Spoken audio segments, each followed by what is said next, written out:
पाञ्चजन्यं हृषीकेशो देवदत्तं धनञ्जयः पौण्ड्रं दद्मौ महाशङ्खं भीमकर्मावृकोदरः। मधुराधिपतिरखिलम मधुरम। ज्ञान, ध्यान और प्रेम की गंगा में बहें कृष्ण के साथ।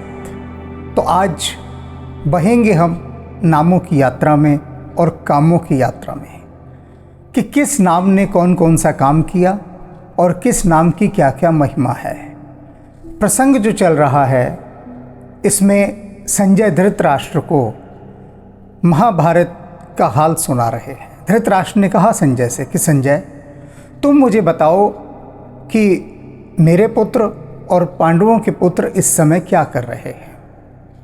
तो इस समय जो वे कर रहे हैं उस पर प्रकाश डाल रहे हैं संजय। अब से पहले उन्होंने कौरवों पर प्रकाश डाला। दुर्योधन मुख्य पात्र है। जब हम कौरवों की बात करते हैं तो दुर्योधन की बात हो जाए उसमें सारे कौरव आ जाते हैं। और धृतराष्ट्र मूल रूप से यही जानना चाहता है कि दुर्योधन पर क्या बीत रही है और वह क्या कर रहा है। तो दुर्योधन के मन की स्थिति, उसके विचार, उसकी भाषा, उसके संबोधन इत्यादि जितनी भी बातें हैं, वो सारा दृश्य सब कुछ संजय बता देते हैं धृतराष्ट्र को। और अब वे वर्णन कर रहे हैं पांडवों के पक्ष का कि पांडव क्या कर रहे हैं। तो उन्होंने बताया कि भीष्म के शंख की ध्वनि सुनकर, जब भीष्म ने शंखनाद किया तो उस नाद को सुनने के बाद अब पांडवों की पक्ष से भी शंखनाद होना आरंभ हुआ। तो सर्वप्रथम किसने किया? भगवान श्री कृष्ण ने। और पांचजन्यम ऋषिकेशो, जो ऋषिकेश हैं, उन्होंने पांचजन्य शंख का नाद किया। अब यहाँ पर एक एक शब्द को समझते हम चलेंगे। पांचजन्य भगवान विष्णु के शंख का नाम है। इसे भगवान कृष्ण ने पांचजन्य राक्षस को मारकर प्राप्त किया था। अब यहाँ पर भगवान कृष्ण के लिए जिस नाम का उपयोग किया गया है वह है ऋषिकेश। लोग कहते हैं ऋषिकेश। हरिद्वार के थोड़ा आगे जाकर एक तीर्थ स्थान है, उसका नाम है ऋषिकेश, लेकिन लोग कहते हैं ऋषिकेश। अब दोनों का अंतर समझ लीजिए। जो वर्तनी भी लिखी जाती है, स्पेलिंग भी लोग गलत लिखने लगे हैं। ज़्यादातर लोगों को मालूम ही नहीं कि ऋषिकेश और ऋषिकेश में क्या अंतर है। पूछता हूँ मैं कई लोगों से, अच्छा भाई तुम ऋषिकेश में रहते हो तो इस स्थान के नाम का अर्थ बताओ। तो वो कहते हैं जी ऋषि के बाल, ऋषिकेश, केश माने बाल, ऋषि जो ऋषि होते ही थे, कि ऋषियों के बाल के नाम पर इस जगह का नाम पड़ा ऋषिकेश। अब ये होता क्या है, जो शब्द है ना वो उच्चारण के कारण अपना मूल अर्थ खो देते हैं। ये है हृषिक। हृषिक माने, हृषिक कहते हैं इंद्रियों को, और उनका ईश इंद्रियों का स्वामी। तो जो इंद्रियों का स्वामी है ये उसका स्थान है, तो लोग उसको कहने लगे ऋषिकेश, जबकि मूल अर्थ और इंद्रियों के स्वामी कौन है? भगवान। तो ये जो भगवान कृष्ण हैं ये इंद्रियों के स्वामी हैं। इंद्रियां इनके अधीन नृत्य करती हैं। ये इंद्रियों को नृत्य कराते हैं अपने इंगितों पर, संकेतों पर, इशारों पर। तो जो इंद्रियों के स्वामी हैं, गोपाल भी भगवान कृष्ण का नाम है। गोपाल का भी मतलब यही होता है।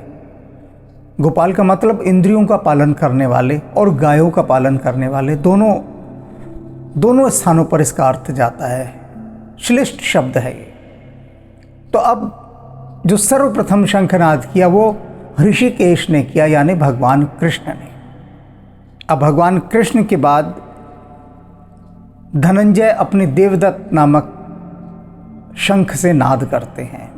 अब धनंजय कौन होगा? बहुत सारे लोग सोच में पड़ गए होंगे कि भगवान कृष्ण के साथ तो अर्जुन है, तो धनंजय कहाँ से आ गए? आया कहीं से नहीं है। प्राचीन काल के हमारे जितने भी पात्र हैं उनके कार्यों के कारण अनेक नाम पड़े थे। जैसे जैसे जो जो वो महान कार्य करते जाते थे उनके नाम पड़ जाते थे। जैसे कि सामान्यतः घर में एक व्यक्ति के 2 नाम होते हैं। एक घर का नाम कुछ भी लोग रख देते हैं, पप्पू, चिंटू, राजू। तो लोग कहते हैं ना ये मेरे घर का नाम है और ये मेरा जो है वैसा पेपरों का नाम है, कागज़ का नाम, जो स्कूल का नाम है। तो 2 नाम चलते हैं, एक स्कूल का नाम, एक घर का नाम। क्योंकि लाड प्यार से जब बचपन में जो पुकारते हैं वो घर का नाम हो जाता है, और जो ऑफिशियली लिखवाया जाता है उसको स्कूल का नाम कहते हैं, ऑफिशियली नेम। लेकिन जितने भी महापुरुष हैं उनके अनंत नाम होते हैं। अनंत कहने का अभिप्राय बहुत अधिक, और वे सारे नाम उनके महान कार्यों के कारण उनको प्राप्त होते हैं। जैसे भगवान कृष्ण, गोपाल, कृष्ण, मुरलीधर, रणछोड़दास, कन्हैया, कान्हा और गोवर्धनधारी। न जाने कितने नाम है भगवान कृष्ण की। माखन चोर, चित्त चोर, पीताम्बर, गिनवाने इधर और एक के बाद एक नाम। तो ये नाम कैसे पड़े? ये नाम पड़े उनके महान कार्यों के अनुसार। इसी तरह से धनंजय, धनंजय अर्जुन का ही एक नाम था, और इसे जो ये शंख प्राप्त हुआ था देवदत्त, ये इंद्र ने दिया था प्रसन्न होकर। अब ये समझिए कि जो शंख देवराज इंद्र प्रदान कर रहे हैं उस शंख की कितनी महिमा होगी, कितना महान शंख होगा। और उस शंख को फूंकने वाला नरोत्तम, नरों में उत्तम, धनंजय, अर्जुन। अब धनंजय नाम क्यों पड़ा? जब युधिष्ठिर ने भेजा कि जाओ राजाओं से धन इकट्ठा करके लाओ राजसूय यज्ञ के समय, तो धनंजय यात्रा पर निकले थे धन संचय की यात्रा करने के लिए। तो उन्होंने धन का संचय किया, खूब धन लेकर आए राजाओं से। तो धन का बहुत अधिक संचय करने के कारण इनका नाम धनंजय पड़ गया, धन का संचय करने के बाद। तो अब धनंजय ने देवदत्त नामक शंख फूंका। अभी भगवान कृष्ण फूंक चुके हैं। जो नारायण हैं उन्होंने शंखनाद किया। नारायण के बाद जो नरोत्तम हैं, नर रूप में अर्जुन, धनंजय, अब धनंजय शंखनाद कर रहे हैं। तो सोचिए बस, हालांकि सोचा नहीं जा सकता कि इन 2 शंखनादों से ही कितना भयंकर तुमुल नाद उत्पन्न हुआ होगा। और ये जो शंखनाद थे, इन्होंने उस शत्रु सेना के जो हृदय हैं वो बुरी तरह से कपा दिए थे, कांपने लगे थे। इधर तो धनंजय शंखनाद कर रहे हैं, भगवान कृष्ण कर रहे हैं लगातार। और उससे पहले जो किया वो भीष्म ने किया। भीष्म ने सिर्फ फॉर्मेलिटी के लिए किया था, आश्वस्त करने के लिए दुर्योधन को कि तू चिंता मत कर, मैं भी हूँ। लेकिन यहाँ तो पूरे उत्साह के साथ ही कर रहे हैं। अब इसके बाद बारी आती है भीम की। अब भीम शंखनाद करता है। भीम ने पौंड्र महाशंख बजाया। अब महाशंख क्यों कहा भीम के शंख को? क्योंकि भीम बहुत शक्तिशाली और दीर्घाकाय। अब भीम के यहाँ 2 नाम बताए गए हैं। क्या नाम बताए? भीमकर्मा और वृकोदर। भीम का एक नाम भीमकर्मा भी था। भीमकर्मा माने क्या? भीम माने बड़े भयंकर काम करने वाला। अब भीम ने कौन से भयंकर काम किए जिसके कारण उसका नाम भीमकर्मा पड़ा? जैसे सरदार वल्लभ भाई पटेल का नाम लौह पुरुष पड़ा, और किसी को लौह पुरुष नहीं कहते। तो ऐसी भीमकर्मा, भीम ने जो काम किए, उन राक्षसों को मारा जिन राक्षसों को कोई मार नहीं सकता था, सबने हाथ खड़े कर दिए थे। उन राक्षसों को मारने के कारण भीम का नाम भीमकर्मा पड़ा। अब वो कौन से राक्षस थे उनकी भी मैं कथा सुनाता हूँ, और पूरी की पूरी वो सारी बात जिससे आपको समझ में आए कि भीम कोई साधारण व्यक्ति नहीं था, बहुत ही असाधारण योद्धा, जिसके लिए कहा गया कि इतना बल था भीम में जैसे 10,000 हाथियों का। अब ये अतिशयोक्ति अलंकार है। अनेक भक्तों ने मुझे पूछा कि 10,000 हाथियों का बल ये कैसे हो सकता है, और ये नापा कैसे गया होगा कि 10,000 हाथियों का ही है? 9 का नहीं है, 7 का नहीं है, 8 का नहीं है, 10,001 का नहीं है। तो मैंने कहा सुनो, ये अलंकारिक भाषा है, अर्थात किसी का भी बल बताने के लिए, उसकी विशेषता बताने के लिए, जैसे हम कई बार कहते हैं ना कि ये बात मैंने तुझे 1,00,000 बार समझाई है। अब 1,00,000 बार तो कभी नहीं समझाई होती, 10 बार, 20 बार, 50 बार, बहुत ज़्यादा हुआ तो 100 बार कोई बात कह दी होगी किसी ने किसी को, लेकिन 1,00,000 बार तो कोई भी नहीं कहता। और हम यही कहते हैं कि तुझे लाखों बार ये बात समझाई है, करोड़ों बार समझाई है। तो जब कहते करोड़ों बार समझाई तो क्या वो करोड़ों बार होता है? नहीं होता ना। इसको अतिशयोक्ति कहते हैं कि बात को बढ़ाकर बताना, उस बात पर बल देने के लिए। तो ये बताने के लिए कि भीम में कितना बल था, कि 10,000 हाथियों जितना, जिससे लोग समझ सकें कि भीम में जो शारीरिक बल था वैसा बल अन्य किसी में नहीं था। अब भीम में बौद्धिक बल उतना नहीं था। अर्जुन जितना कुशाग्र बुद्धि था, नकुल सहदेव ये जितने कुशाग्र बुद्धि थे, मतलब तेज बुद्धि, भीम क्या था? दिमाग कम, ताकत ज़्यादा। दिमाग कितना, अब पहलवानों को देखा होगा ना, पहलवान कितने शक्तिशाली होते हैं, लेकिन वे बुद्धि के तल पर उतने कुशाग्र नहीं होते, भोले भाले होते हैं, सीधे होते हैं, सरल होते हैं पहलवान, क्योंकि शारीरिक बल बहुत है। तो उनका सारा का सारा समय व्यायाम में ही बीतता है, संसार के छल कपट में नहीं बीतता। इसलिए जितना शक्तिशाली पहलवान उतना वो सरल स्वभाव का होता है, सीधा साधा, तो भोला भाला। तो ऐसे भीम बहुत भोले भाला, लेकिन बल बहुत अधिक। अब जब बल अधिक है तो उस बल के कारण जो उन्होंने महान कार्य किए, अब उनका मैं यहाँ पर वर्णन करता हूँ। भीम ने मारा हिडिंबासुर को, राक्षस था। अब इस हिडिंबासुर की भी बात समझ लीजिए। ये काम्यक वन का राजा था, और उस काम्यक वन में ये अपनी बहन हिडिंबा के साथ रहता था। बहन और भाई दोनों महाकाली के भक्त थे, और क्योंकि राक्षस थे, जंगलों में रहते थे, तो एक धारणा इनके अंदर थी कि हर रोज़ किसी मनुष्य की बलि दी जाए माँ काली को प्रसन्न करने के लिए। तो जो हिडिंब था वो अपनी बहन को भेजता था कि जा और किसी एक मनुष्य को पकड़ कर ला, उसकी बलि दी जाएगी। ये चल रहा था रोज़, उनका दिनचर्या थी, एक रोज़ का काम था। हिडिंबा जाती थी, किसी भी मनुष्य को पकड़ कर ले आती थी, उसकी बलि दी जाती थी। तो ऐसे ही एक दिन वो खोज के लिए निकली हुई थी किसी मनुष्य की। तो उन दिनों वनों में पांडव थे, तो उसकी दृष्टि भीम पर पड़ी। और वो हिडिंबा खुद एक बहुत अच्छी कद काठे की शक्तिशाली राक्षसी। अब उसे कभी कोई ऐसा व्यक्ति मिला ही नहीं था जो उसे काम का सुख दे सके, उसके बराबर का। सब दुबले पतले मनुष्य।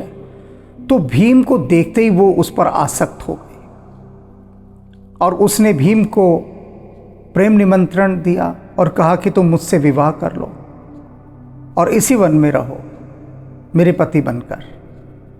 और भीम ने स्वीकार कर लिया, और स्वीकार करते ही दोनों ने तत्काल विवाह किया, और तत्काल दोनों वहीं प्रेम बंधन में बंध गए। अब वो प्रेम बंधन में बंधे हुए थे, भूल गई वो कि मुझे किसी मनुष्य को बलि के लिए लेकर जाना है। और उधर हिडिंब प्रतीक्षा कर रहा। जब बहुत समय तक नहीं आई तो उसने कहा कि जरा मैं ढूंढूं, देखूं कहाँ गई हिडिंबा।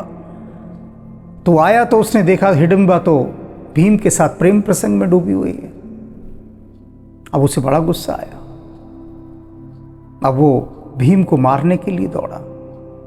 तो हिडिंबा ने कहा कि भीम से कि देखो, जब तक ये मेरा भाई है ना, तब तक ये रोज एक मनुष्य की बलि तो लेगा ही लेगा, और हम दोनों पति पत्नी के रूप में रह नहीं सकते, ये हमें भी जीवित नहीं छोड़ेगा।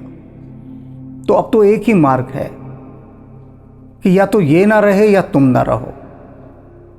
तो भीम ने हिडिंब को ललकारा, चुनौती दी, और दोनों का भयंकर वहां पर युद्ध हुआ, और भीम ने हिडिंब को मार डाला। मारने के बाद जो भीम है वो उस काम्यक वन का राजा बन गया और हिडिंबा से उसके एक पुत्र हुआ जिसका नाम था घटोत्कच, जिसे सब जानते थे। तो ये पहला भीम कर्म किया। भीम माने भारी, भयंकर, कठोर, कठिन ऐसा काम किया, उसने हिडिंबा को मारा। अब बकासुर था अगला राक्षस, एक उसको भी भीम ने मारा था। बकासुर एक नरभक्षी राक्षस था जो द्वैतवन में रहता था और वर्तमान में जो है ना ये प्रतापगढ़ वहाँ पर है। इसको बका जलालपुर के नाम से भी जाना जाता है। उस स्थान को बकासुर का स्थान था। अब पांडव उन दिनों अज्ञातवास में थे, तो एक चक्रा नगरी में उन्होंने एक वृद्धा के घर में शरण ली थी, वहाँ छुप कर रहते थे। अब वहाँ हर घर का नंबर लगता था और ये था कि जो बकासुर है उसके लिए भोजन जाएगा एक बैलगाड़ी के अंदर, और जो व्यक्ति भोजन लेकर जाएगा उसको भी बकासुर खा जाएगा और उस भोजन को भी खा जाएगा। तो जिसके घर ये रहते थे उस वृद्धा का एक ही पुत्र था। अब नियम के अनुसार उसे अपने पुत्र को भेजना था बैलगाड़ी में। तो उस समय युधिष्ठिर ने कहा कि मेरा भाई भीम जो है वह जाएगा। तो वृद्धा बोली ये तो हमें पाप लगेगा, क्योंकि आप तो हमारे अतिथि हैं और अतिथि को बलि का बकरा थोड़ी ना बनाया जाता है कि हम भेज दें कि अतिथि का बलिदान दिया जाए। नहीं, अतिथि की रक्षा के लिए हम अपना बलिदान दे सकते हैं, लेकिन अतिथि को नहीं, उसे नहीं भेजेंगे। लेकिन युधिष्ठिर कहता है कि हमारा भी तो धर्म है, आपने हमारी रक्षा की, हमें शरण दी, और कहता हमें कोई अंतर नहीं पड़ता। हम 5 भाई हैं और एक नहीं भी रहेगा तो कोई फर्क नहीं पड़ता, हम 4 तो रहेंगे ना। लेकिन आपका तो एक ही पुत्र है, और अगर आपका एक ही पुत्र राक्षस के द्वारा मारा गया तब तो हम स्वयं को भी क्षमा नहीं कर पाएंगे कि हमने तो आपके लिए कुछ नहीं किया ना। तो बहुत समझा बुझाकर वे उस वृद्धा को सहमत कर लेते हैं। तो भीम बैलगाड़ी में खूब सारा खाने पीने का सामान रखकर और बकासुर की तरफ चलता है। तो बकासुर जिस गुफा में रहता था वहाँ पहुँचा भीम, अपना वो जो सारा भोजन राक्षस के लिए था उसको खाता पीता पहुँचा खूब, और वहाँ भी बैठ के खा रहा था। तो बकासुर की तो आग लग गई तन बदन में। आज तक कभी ऐसा नहीं हुआ था। हमेशा उसने ये देखा जो भी बैलगाड़ी में आता था मनुष्य, वो रोता था, उसके पैरों में गिरता था, और पहले ही वो मृत्यु के भय से पीला हुआ पड़ा होता था। तो उसने आज तक जितने भी मनुष्य देखे थे सब रोते धोते और उसके आगे गिड़गिड़ाते हुए, और वो किसी के नहीं सुनता था, मार के खा जाता था। अब पहली बार जब उसने देखा कि कोई ऐसा मनुष्य आया है तो उसे समझ नहीं आई बात। तो वो बड़ा क्रुद्ध होकर भीम को मारने के लिए दौड़ा, और भीम और बकासुर का युद्ध हुआ। भीम ने बकासुर को मार डाला। तो ये दूसरा भीम कर्म जो किया। और अब तीसरा जटासुर। अब ये जटासुर कौन था? ये भी एक राक्षस था।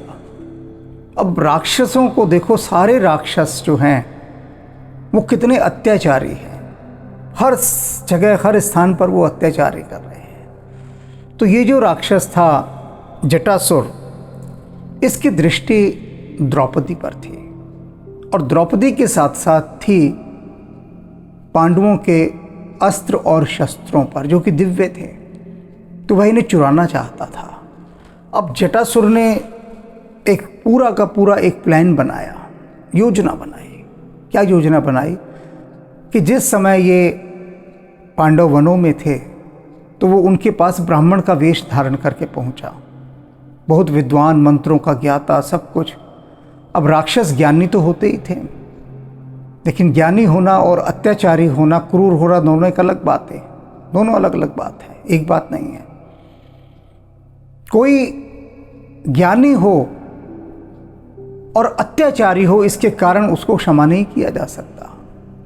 लोग बड़ा गुणगान करते हैं कि रावण बड़ा महापंडित था, वेदों का ज्ञाता था, लेकिन कितना क्रूर था, अत्याचारी था, इसकी बात वो नहीं करते, चुप्पी साध लेते हैं, बिल्कुल चुप हो जाते हैं, क्योंकि रावण के क्रूर कर्मों का आधे से ज़्यादा दुनिया को तो पता ही नहीं, और वो पता लगे इसलिए ये हमारे आध्यात्मिक उपन्यास हैं, उसमें रावण को पूरा चित्रित किया गया है, पूरा उसका इतिहास, क्या रावण था, क्या सोचता था, क्या क्या उसने बुरे कर्म किए, और वो सारे बुरे कर्म उसकी पत्नी बता रही है, मंदोदरी बताती है। और तब जिसने भी इनका अध्ययन किया वो जान गया कि रावण का वास्तविक रूप क्या था। तो यहाँ पर वही बात है कि ये जो जटासुर था, इसने ब्राह्मण का वेश धारण किया और उनके बीच रहने लगा, और मौके की तलाश में कि कब मौका मिले और वो द्रौपदी का अपहरण कर ले, जैसे कि रावण ने सीता का किया था।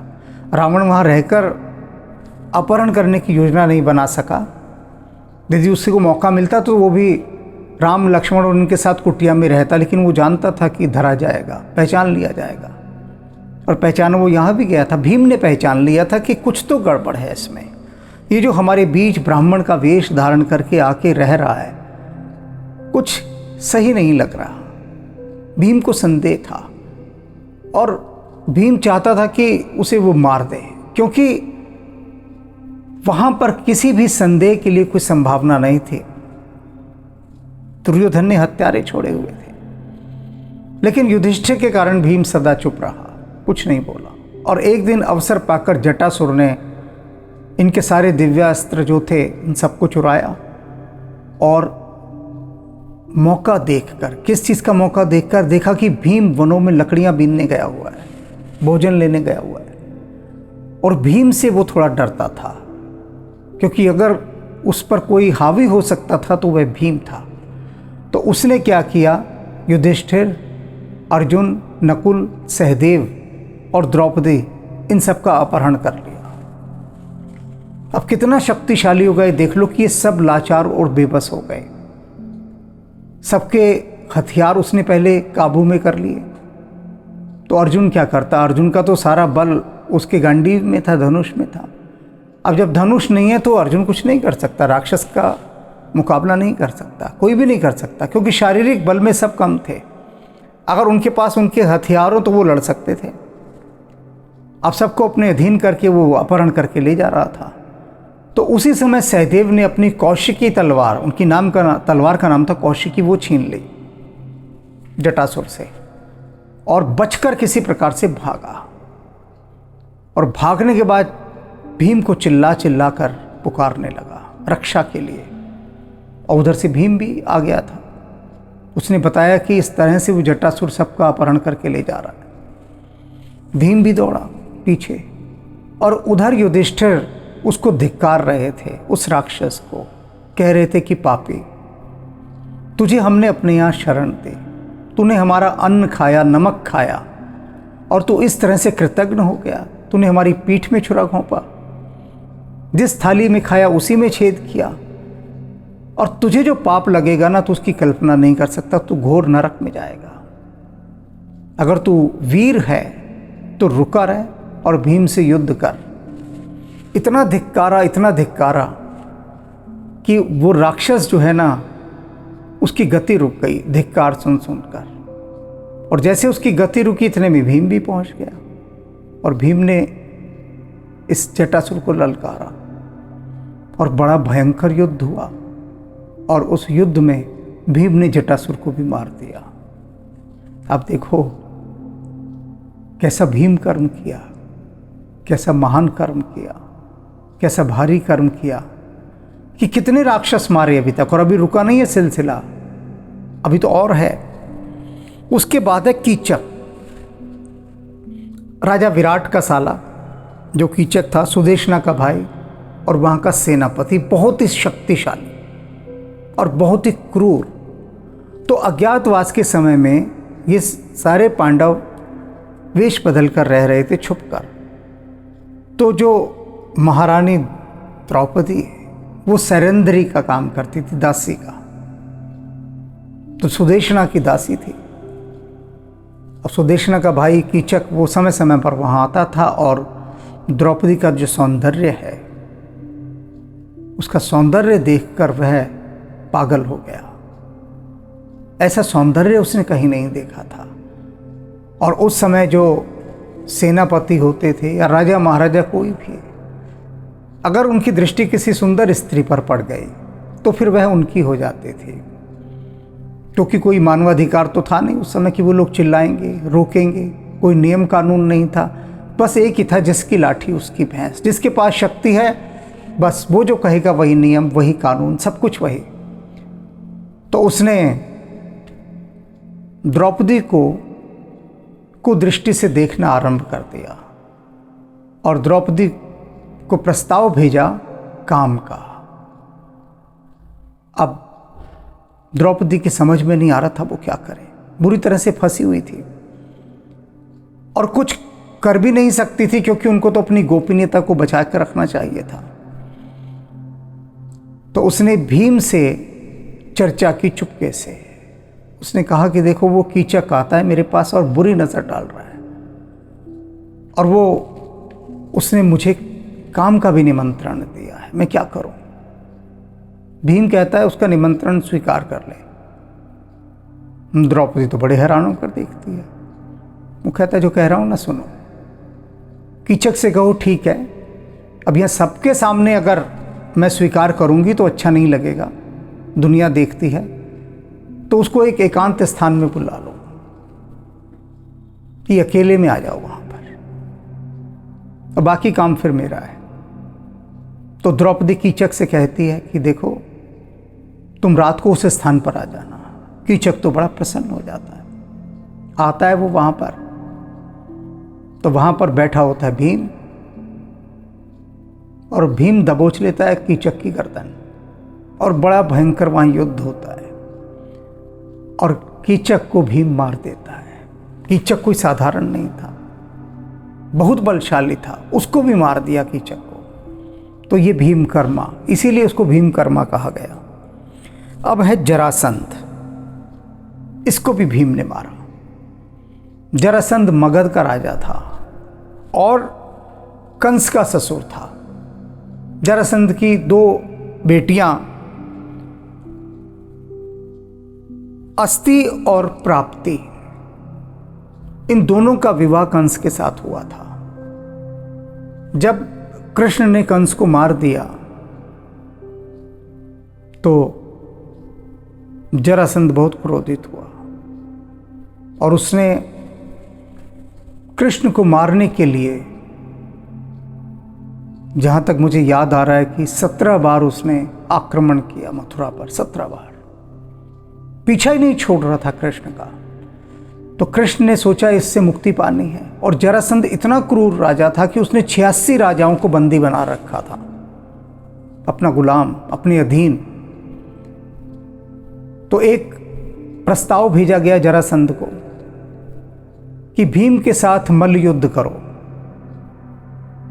और यदि भीम पराजित हो जाता है तो तुम विजयी माने जाओगे और हम पराजित। वह स्वीकार कर लेता है, क्योंकि जरासंध को अपने बल पर बहुत भरोसा था, क्योंकि ये एक वैज्ञानिक प्रयोग का परिणाम था। जरासंध का जब जन्म हुआ था ना, तो 2 हिस्सों में हुआ था, 2 भागों में। एक दुर्घटना घटी कोई जन्म के समय, 2 भागों में, 2 टुकड़ों में पैदा हुआ ये। तो एक राक्षसी थी जरा, उस जरा नाम की राक्षसी ने ऑपरेशन के माध्यम से इसके दोनों हिस्सों को जोड़ दिया, संधि कर दी। जोड़ना माने संधि करना। अब जब जरा राक्षसी के कारण इसको जोड़ दिया गया तो इसका नाम पड़ा जरासंध, यानी जरा ने संधि करके इसका जोड़ बिठाया, इसको जीवित किया, तो उसी के नाम पे इसका नाम पड़ा जरासंध। और ऐसी महान शक्ति थी इसके पास, शारीरिक बल बहुत था। आज तक कोई भी जरासंध को पराजित नहीं कर पाया। तो जरासंध ने सोचा ये तो कुछ भी नहीं है, भीम, मेरा तो बल इतना कि मैं भीम को मार डालूंगा। तो शुरू हुआ मल्ल युद्ध, दोनों गुत्थम गुत्था लड़ रहे हैं। कृष्ण खड़े वहां देख रहे हैं, और वो देख रहे हैं कि जरासंध भीम पर हावी होता जा रहा है, क्योंकि जरासंध के पास बहुत बल था, बुद्धि का भी, शरीर का भी, और भीम के पास अधिकांश बल शरीर का था लेकिन बुद्धि नहीं थी, और बुद्धि ना होने के कारण उतने उसको दाव पेच नहीं आ रहे थे। तो कृष्ण ने भूमि पर पड़ी एक घास का तिनका उठाया और भीम की ओर देखा। भीम ने भी कृष्ण को देखा, तो कृष्ण ने संकेत करते उसको 2 भागों से चीर दिया घास को। और भीम समझ गया कि कृष्ण क्या कहना चाह रहे हैं। भीम समझ गया कि कृष्ण कह रहे हैं कि ये इसका सबसे कमजोर हिस्सा है। तो उसने जरासंध को पकड़ा और 2 भागों से बीच में से चीर दिया, अलग अलग 2 टुकड़े अलग अलग फेंक दिए, और इस तरह से जरासंध का वध हुआ। तो इतने भीम कर्म किए, इतने भीम कर्म। और यही नहीं, वनवास में एक बार द्रौपदी ने कहा कि मुझे सहस्त्र दल कमल चाहिए, कमल का फूल। अब जो कमल जहाँ पर था वो यक्षों के अधीन था, और वो रास्ता जाता था बहुत सारे राक्षसों के राज्यों से होता हुआ, और उस कमल को तोड़कर लाना असंभव कार्य था। लेकिन द्रौपदी की उस इच्छा को पूरा करने के लिए भीम ने वह असाध्य कर्म भी किया। बहुत भयंकर युद्ध करता हुआ गया और वो कमल लेकर आया। तो भीम को इसलिए भीम कर्मा कहा जाता है। आप समझे ना, भीम कर्मा एक छोटा सा शब्द था भीम कर्मा, लेकिन उसके पीछे कितनी बड़ी कथा छिपी थी। अब कहते हैं जो भीम कर्मा है वृकोदर, वृकोदर भी भीम का ही एक नाम। वृकोदर का मतलब समझ लीजिए, वृक कहते हैं भेड़िए को, और उदर कहते हैं पेट को, जिसका पेट भेड़िए के समान हो। अब इसका क्या मतलब हुआ भाई, पेट भेड़िए के समान हो? क्योंकि हमारे पेट में, हमारे या कोई भी जीव है, प्राणी है, सभी के पेट में जो भोजन पकता है ना, वो अग्नि से पकता है। कहते हैं ना, पेट की आग सबको जला देती है। तो जो पेट की आग है, जब उसे कुछ खाना नहीं मिलता तो भीतर मनुष्य को खाने लगती है। तो इसलिए हम अपने पेट में आहुतियाँ डालते हैं। अग्नि भड़क रही होती है ना, उसको खाना चाहिए, आहुति चाहिए, ईंधन चाहिए, तो ईंधन के रूप में हम भोजन देते हैं। अब उस भोजन को कौन पकाती है? पेट की आग। और भेड़िए के पेट में एक ऐसी आग होती है कि भेड़िया कुछ खा ले, हड्डियाँ खा ले चाहे, वो हड्डियाँ भी जो है ना, वो उसकी आग जो है ना जलाकर भस्म कर देती हैं, सब गला देती हैं। इतनी आग होती है भेड़िए के अंदर।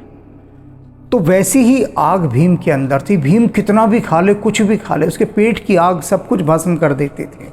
फिर भूखा का भूखा। तो ऐसा व्यक्ति जिसे इतनी भयंकर भूख लगती है। सर्कस में एक व्यक्ति था, उसका एक शो रखा जाता था कि वो एक बार में 30 रोटियां खाएगा। 30 रोटी खाना कोई सरल बात नहीं है। आप कोशिश करके देखिए, एक दिन अपनी थाली में 10 रोटी रखिए, खा के देखिए क्या 10 खा सकते हैं। तो 30 रोटी खाता था। तो उसका उस शो देखने के लिए सर्कस के में लोग आते थे, और वो शो आखिर में रखा जाता था। सर्कस के 3 शो हुआ करते थे। वो एक दिन इतनी भीड़ हो गई कि लोग बहुत इंतज़ार करने लगे। तो सर्कस के मालिक ने सोचा कि चलो आज एक चौथा शो भी रखते हैं।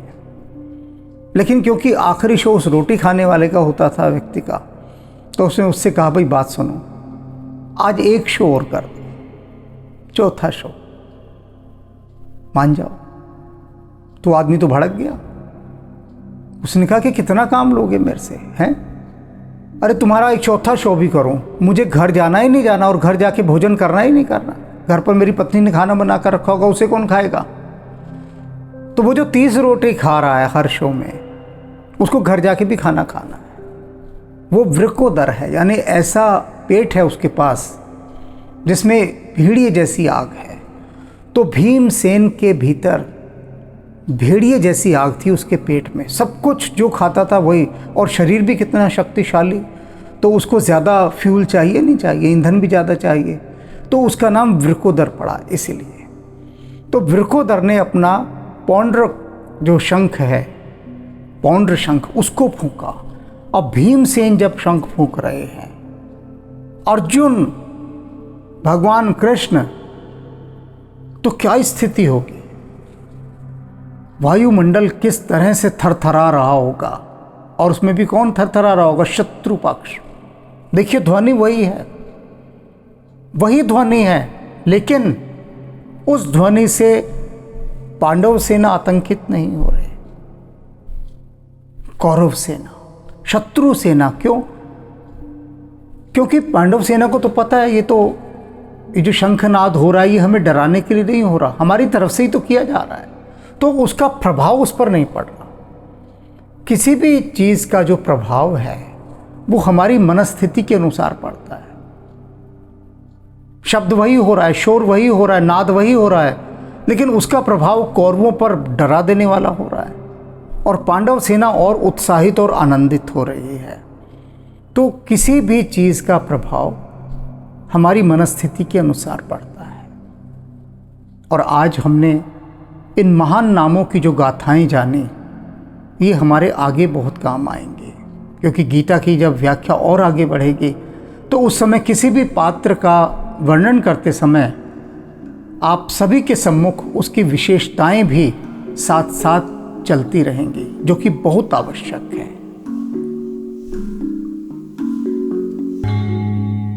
पाञ्चजन्यं हृषीकेशो देवदत्तं धनञ्जयः पौण्ड्रं दद्मौ महाशङ्खं भीमकर्मा वृकोदरः।